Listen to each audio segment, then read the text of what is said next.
So really warm welcome to Embodying the Snake. And today I am so happy to introduce you to Claire Lecarpentier, who's joining us to talk snakes and shamanism. So Claire is a passionate business coach and entrepreneur, and also the mom of 3 grown kids with 30 years of experience in France and Tunisia and other countries. She's developed a deep understanding of the challenges and complexities of the business world. And all through the years, she's also always nurtured a profound spiritual journey and explored various practices and traditions, seeking to integrate spiritual teachings in her daily life. And Claire, you're also a shamanic practitioner with many years of experience and currently enrolled in the Advanced Core Shamanic 3-year program from the Foundation of Shamanic Studies, the FSS. And we are working together on various shamanic courses. And as a co-facilitator, you bring your unique vision by combining practical and pragmatic approaches with an openness to the spiritual dimension. You guide participants through a journey of discovery and integration with humor, kindness, and boldness. Yes, so I'm really happy you're here. Thank you so much for making time for this conversation. So I wanted to really start with shamanism. You've been working with shamanism for many years and wondered whether you could tell us a bit about your journey with shamanism and particularly how the snakes have shown up in the journey. Yeah, so the snakes are not my power anymore, but they showed up really early in my practice. I remember the first time I think I encountered a snake into a journey was I just had the snake coming on my leg and just resting around my neck, and it was a small black snake, and it was just giving me information about healing during the whole journey. So, and it became like a friend over the time. That snake. I remember also that was quite weird because that snake was staying into my womb. So sometimes he was just coming out of my womb and just coming up and stay on my shoulder, and I was just doing the journey like that. So I remember once I asked my shamanic teacher about that because I was thinking it's weird to have a snake, and it was, for instance, where when people were sharing, no one had snakes. So um and they just told me, as we used to tell, just ask to your spirits and your teachers. And I asked about that, and it was just my closeness to the snakes that's were shown in that way. So I wasn't afraid of nothing because I think we human, we are programmed to be scared of snakes. So when they appear in journeys, it's kind of it might be scary. So I think they have a lot of projection. So that was the first. And then I had a huge experience with snakes during my shamanic tattoo, where I delivered an anaconda. So it might be, it's just saying it like that seems to be really weird. But it was really a physical experience. As you said, I have 3 kids, so I know how it is to deliver a kid. and that was really, really intense, that experience. That was just near the end of my shamanic tattoo. It was a hand poking tattoo. It was during 6 days, so it was really intense experience. Um, and I received a lot of teaching from that anaconda. And then it opened up the door to another spirit, which is now one of my main spirits, with a king cobra. And he's the main, for me, he's my main contact to the snake world. And then he opened up some other doors, and it's through him that I can encounter other snakes. Thank you. Here are my experiences. Yeah. And they're quite different qualities, right? If we think of the anaconda, which is a constrictor, and the cobra who has fangs. And what do you think about the different qualities those snakes bring? Can you I can just express my experience through that, but in the journey the teachings are really different.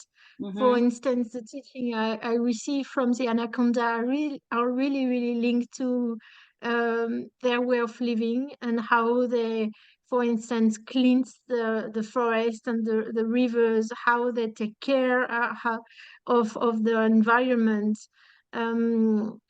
So the journeys with the anaconda are really a link to the nature and to the wild nature, coming back to those roots. I never experienced something about constrictor with the anaconda, but with the cobra I really experience the boundaries. Even sometimes it's really intense with me. So I mean, I know that to lie 4 years now. So, but sometimes it's really intense. How would it And just, communicate the boundaries? How would you know it's about? oh, I feel it in my whole body. It's like it's showing up really straight in front of me, Right. and just enormous. I just have to listen and yeah, be aware of the teaching. It's like a reminder of also where I am. So that's really, yeah, a very intense energy.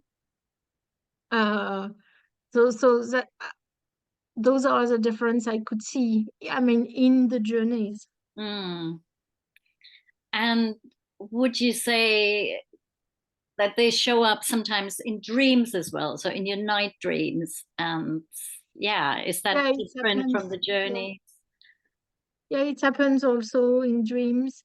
To be really honest, sometimes I don't know where, after a while, if it's a dream or a journey. uh but yeah, they appear in both of them. And I really have really interesting teaching.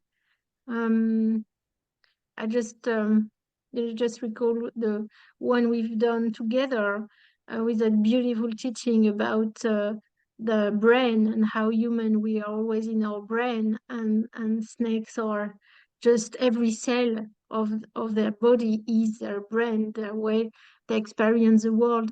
So sometimes we really got some gold pepits with the snake. Mm. And when I listen to you, what's really strikes me again is the very embodied way that snake seems to speak to you. You know, you're saying you feel it in your whole system.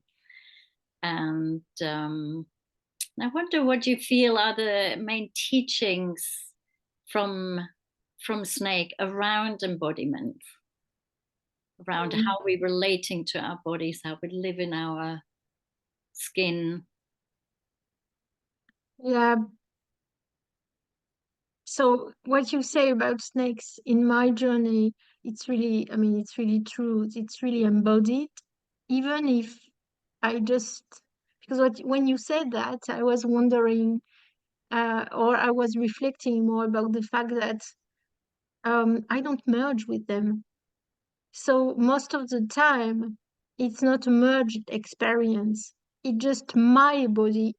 Mhm, Yeah, so I feel things in, that's my feeling, my experience. That's not the, when you merge with an ally, you start to feel like them. mhm, It's really rare that I merge with the snake. So they make me experience things as a human, mhm, but pushing me more to my wildness and to my connection to the world. And for instance, I had that journey about learning the contour of my body. We are surrounded by air. So sometimes, I mean, it's very easy to forget the contour of our body, just where we where I begin am. and end. Yes. Yes. Exactly. Just that feeling of, oh, that's me, that container.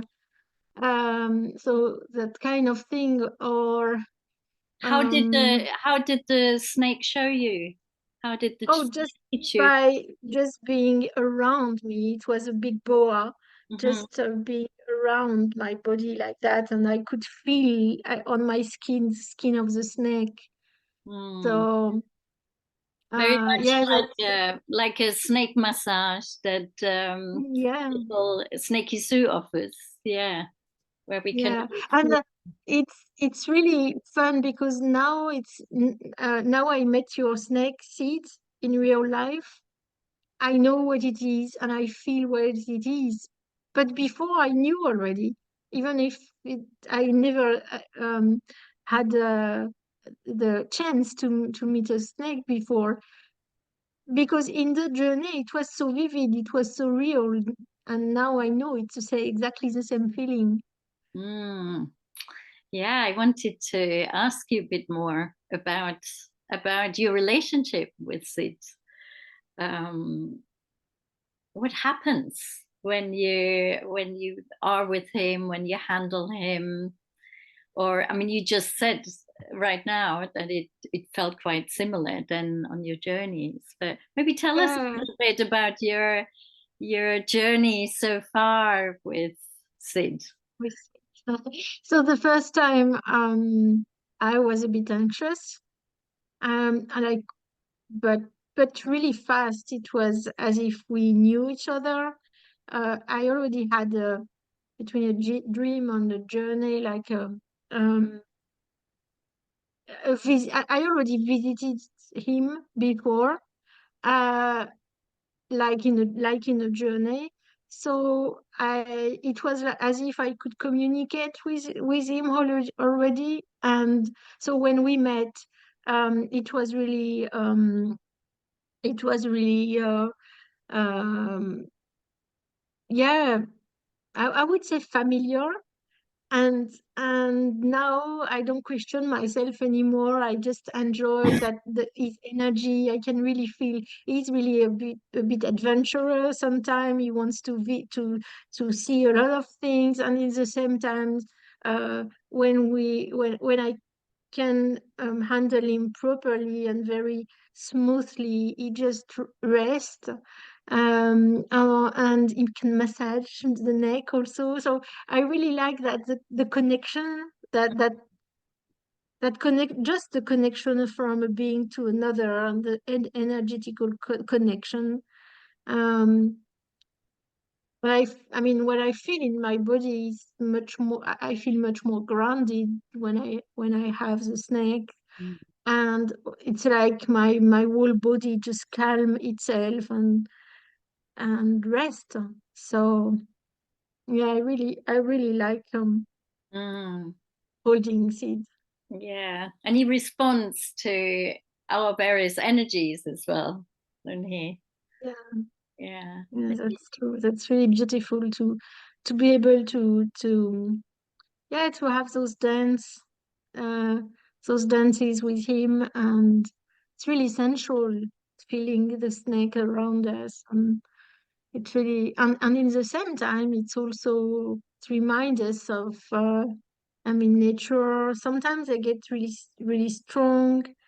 Um, but yeah, he's really gentle. So, Mm.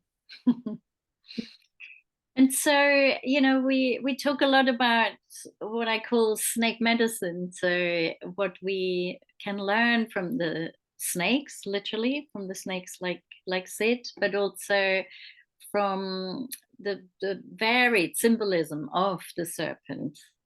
And I wondered, yeah, when did you think that there is something like snake medicine, and what is that for you now? What do you feel is snake medicine for you? um, so as I said before, I think there, or you, and you said that also about the two ways of the constrictor one and the one with fangs. So we already have two different type of snakes on Earth, and we can also see that one of the main thing will be the shedding. And even if we are not from the same species, obviously, we can learn about, I mean, we can learn as human how to be more embodied and be more present and be more in our environment. Um, and they can teach us that.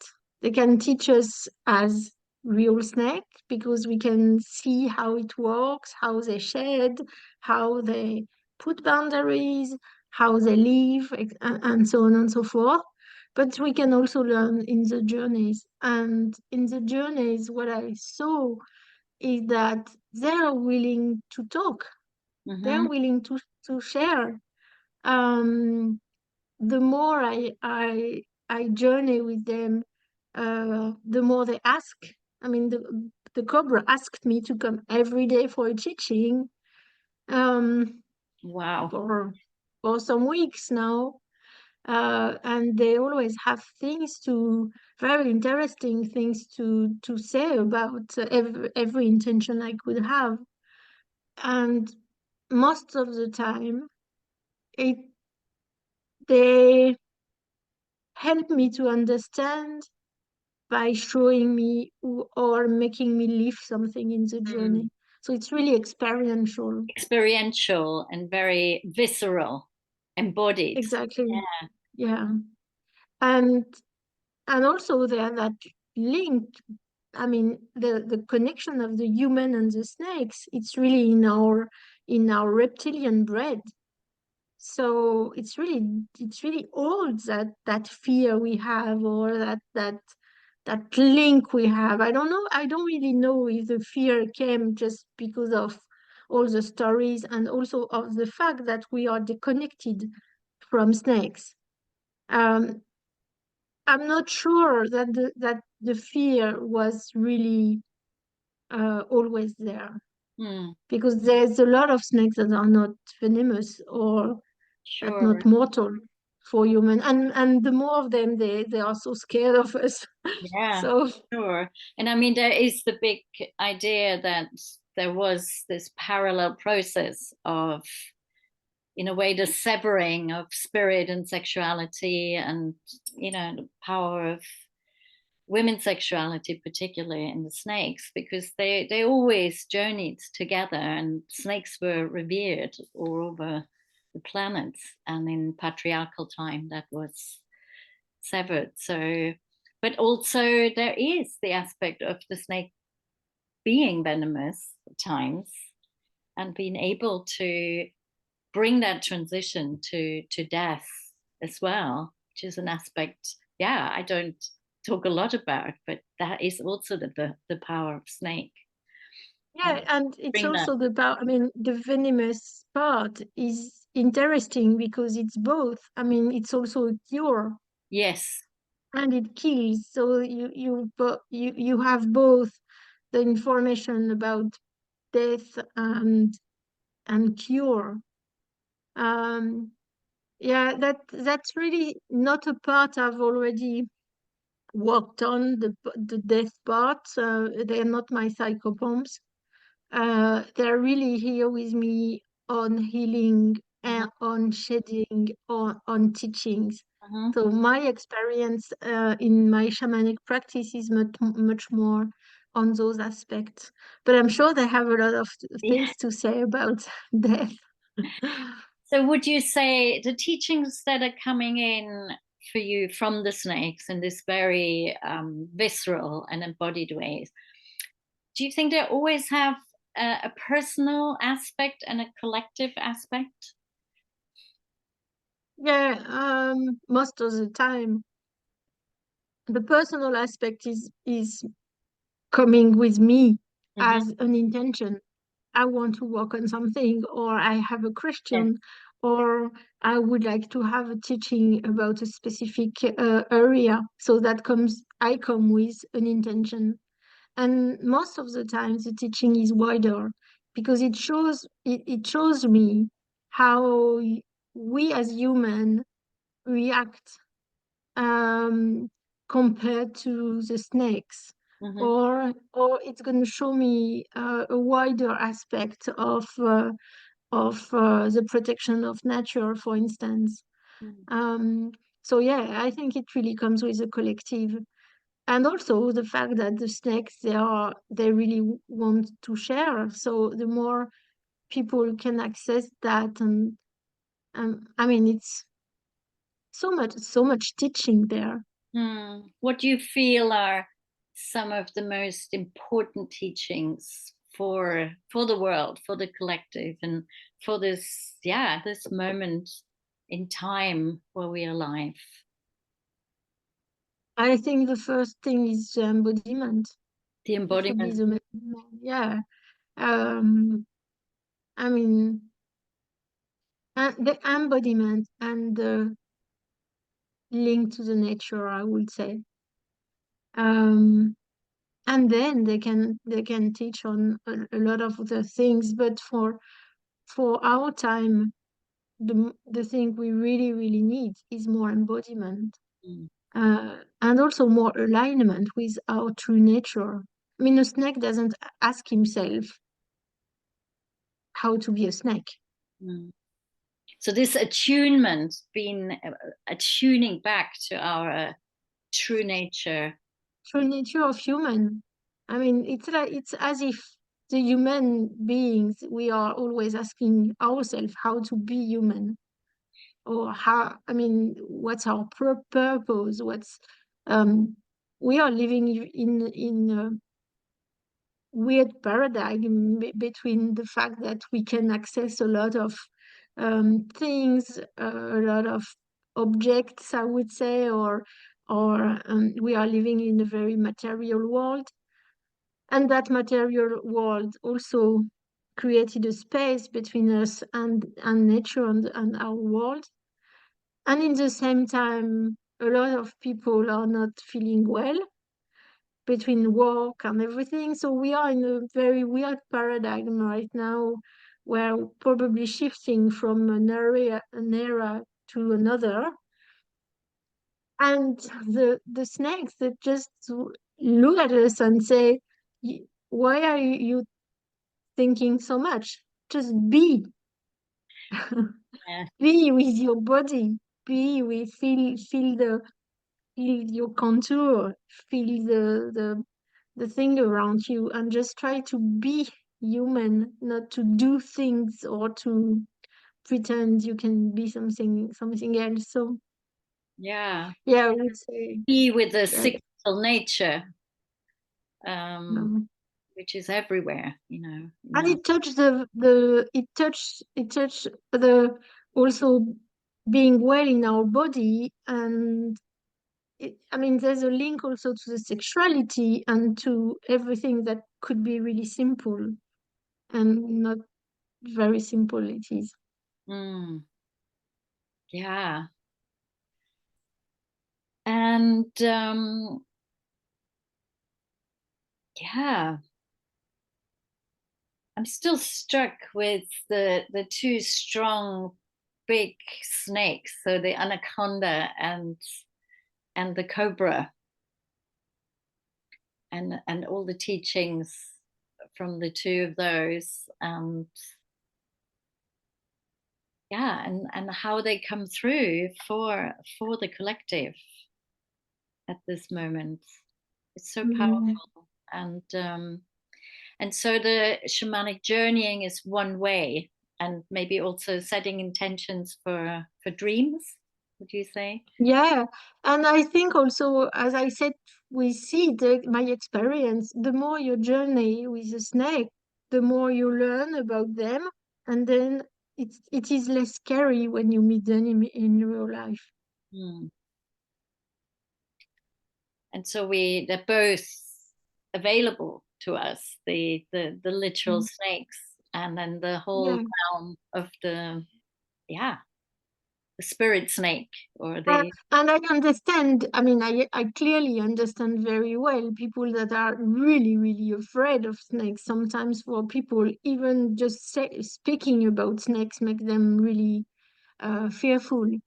But I mean, we know that the more we are afraid of something, mm, the more we lack some teaching about ourselves. It's really interesting to go and see why we are so afraid.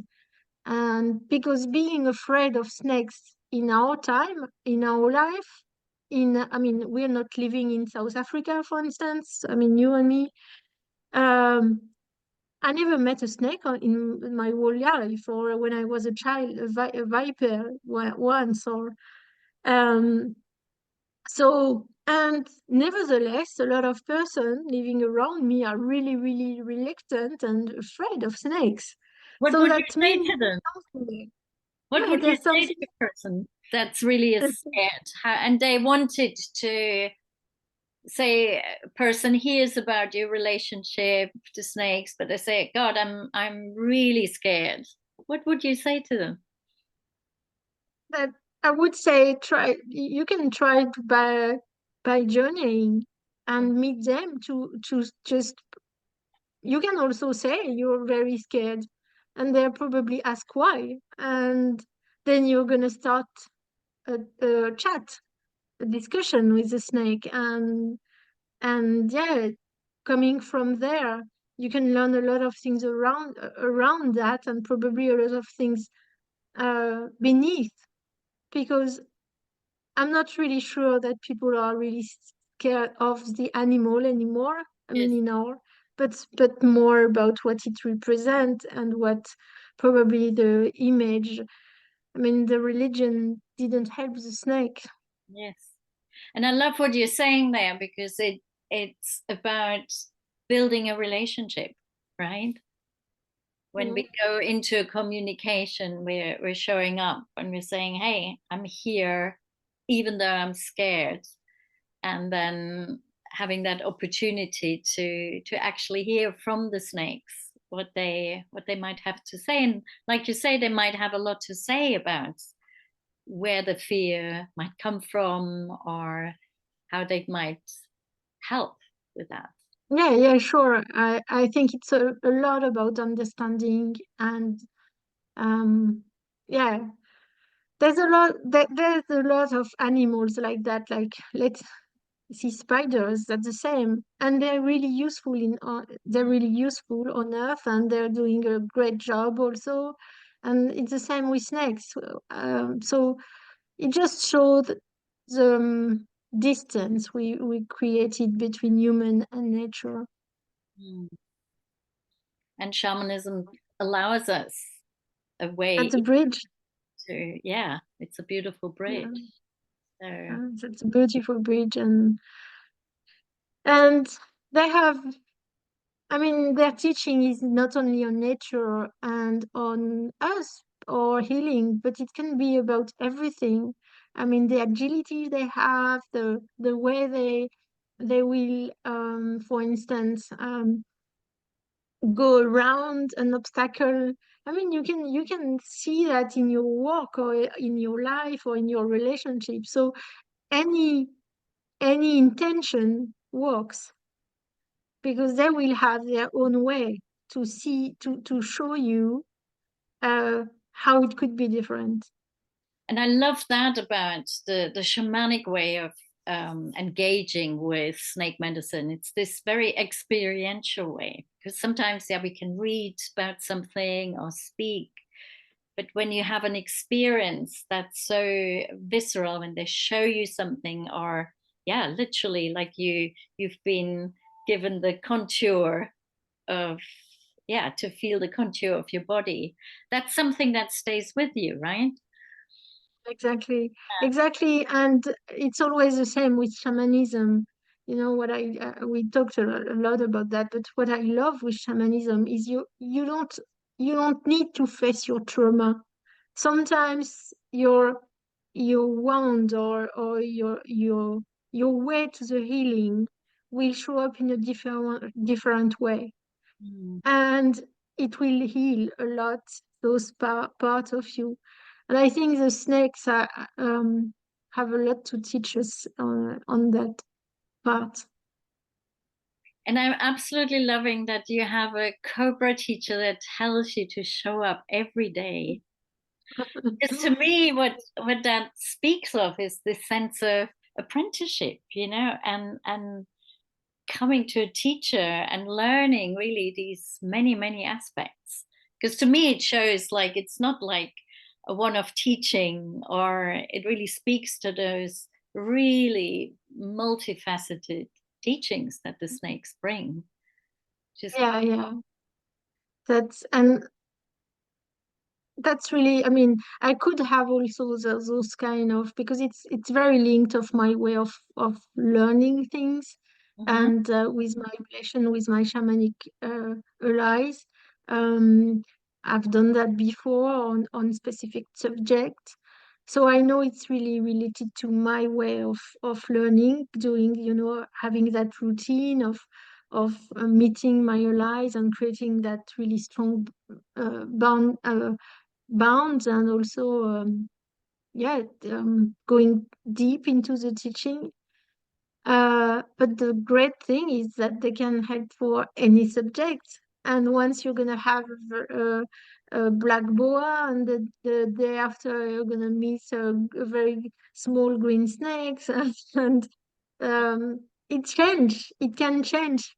So It's beautiful when you mentioned the small green snake. I want to share that, because we're having this conversation about shamanism. So I quite like to share that when I went for my very first shamanic healing course, snake showed up in two ways as well. The first was a big, big boa that literally devoured me, and then I came out again, and I then started to understand through my teacher, it's really an embodied experience of a dismemberment and being put together again, which is a very classic shamanic experience, and one that the snake brings.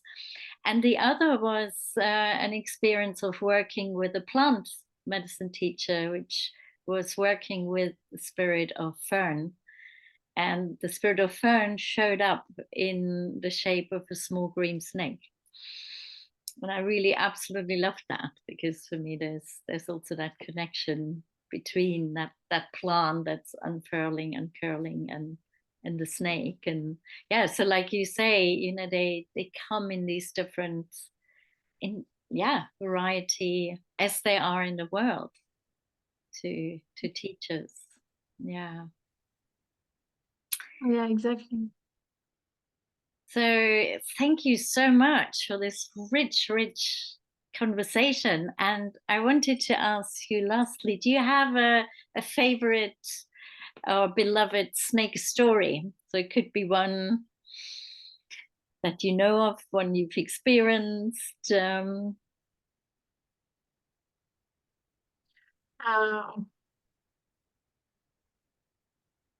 I've said quite a few, yeah. You shared quite um a few, and that's okay. I've said a few, but I just want to share what the anaconda taught me because it was really embodied, you know. But I could see also the fact that those snakes, like the anaconda and some other, they're really clear the space where they are around. You know, they catch the animals that are the weakest.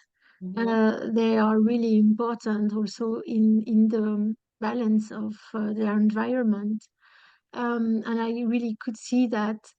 So it touched me really profoundly, even if I don't live in that part of the world. It gave me much more acceptance also of all the species and a lot of respect Mm. for that balance. Um, so yeah, that just that I want to share that emotion of gratitude and also honoring all the species. Thank you. I can feel that. Yeah. Yeah, thank you. Thank you, Claire, so much for all the wisdom you bring through as well from the snakes, and yeah, being part of this gorgeous conversation.